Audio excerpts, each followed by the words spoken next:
Council President Moran, you have time for a quick question on Morley Field? I waited till you were mid-glug. What is the question?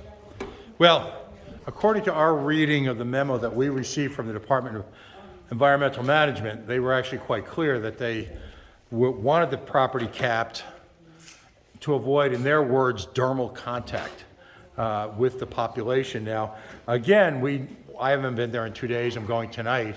The assumption being is that the property is still widely open. We actually were able to shoo 3 or 4 people off the property over the last week as we made repeated visits.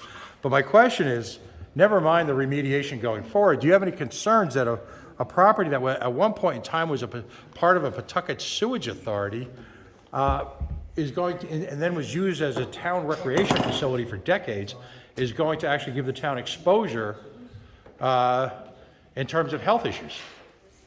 Well, I mean, it's something to be concerned about. We need to look into that. I mean, even my children actually played in the youth soccer, as you had mentioned earlier about youth soccer.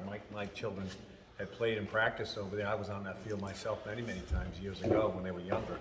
So it is a concern. I mean, it's something that at least certainly needs to be studied or looked at. So. How quickly, if in fact when we were over the property and we videotaped it, you essentially had one fence that was padlocked that was already stamped down, and even a guy like me could climb right over and into the property.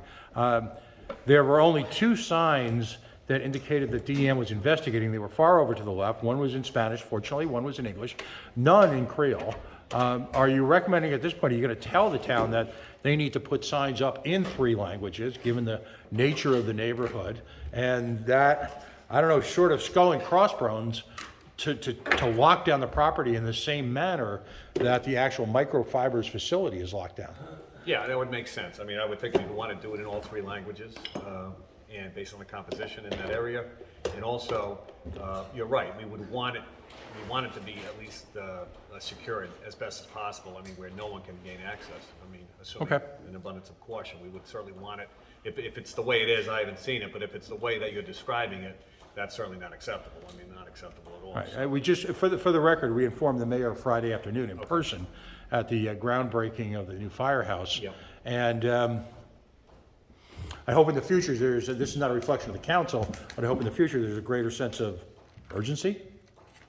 Is that a fair? Yeah, I mean, it's fair to say that. I don't think we're not saying we don't think it's urgent. I mean, you know, Councilor Gregor brought it up. Oh, no, No, but you I'm guys just- dealt with it forthrightly Yeah, tonight. And again, I don't want to say, we don't live in what is the word, like a fishbowl or something. I mean, that's his district. I mean, we sometimes don't get along, we don't get out in areas outside of district sometimes. So again, he's doing the responsible thing and he's doing a great job on that. Councilor DeRosa added a lot this evening too. So yes, I mean, I think we think it's an urgent issue, certainly, and I'm glad it was discussed this evening and we're moving forward on it. And Final question, the Angelica property, which we walked around a little bit that same afternoon, has got the same potential, quite frankly.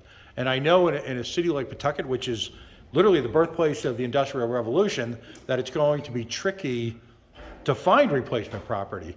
Is the city going to go to great lengths to make sure before the Angelica property is purchased and that it's potentially converted to a green space, that the same issues don't exist? Yeah, I would think so. I mean, I know we had a letter back a while back giving a rationale, a reasoning why. I think it came from Director of Administration Zalazzo as far as why they didn't feel Angelica fit the equation. You know what I mean? But if that needs to be revisited, then then certainly Councilor Gregor can request that and see if they can look at that a second time around in case they want to reconsider that as well. Great. Thank you very much for your time. Have a All right, wonderful thank night. you. Thank you.